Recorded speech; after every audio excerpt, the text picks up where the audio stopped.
How do you know things? How do you know if something is true or not? In this day and age, it's actually very hard.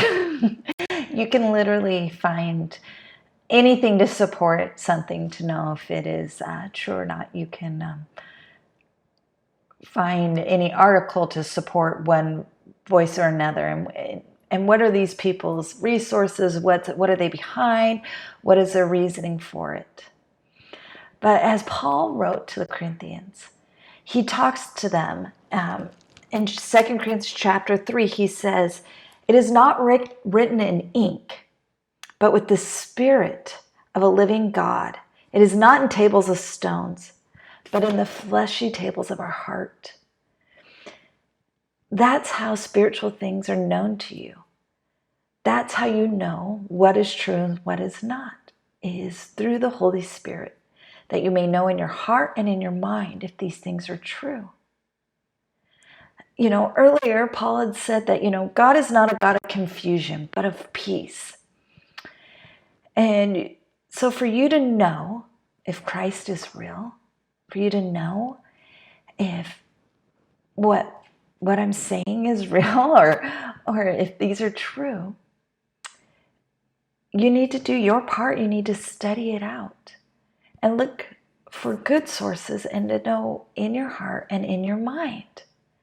And it's always going to be, some people want physical evidence. Some people want to see a burning bush. Some people want, to see an angel. But the things I know in my heart come from loads of study, from a lot of prayer, and it's from constant work. It's not from, I did it way back when and it has sustained me. I mean, sometimes such, in some aspects. But even when it comes to physical things, I was an aerobics instructor for years. For years, I did that. And then I stopped. And I stopped doing it for years. And I'm shocked. Nobody would be shocked that when I stopped working out, that I, out of shape. But yet people, when they stop praying or they stop reading their scriptures, they feel like, oh, well, I still, I know these things. But it's constant. You need to constantly be working at it. And so how do I know these things are true? Because I've studied it. I've done my part. I put in the work all the time.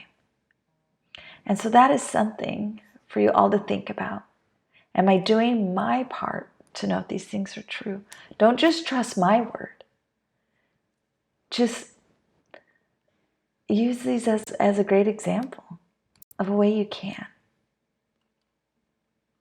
So do your part and find out in your heart and in your mind if these things are true. I hope you have a wonderful week. Thanks.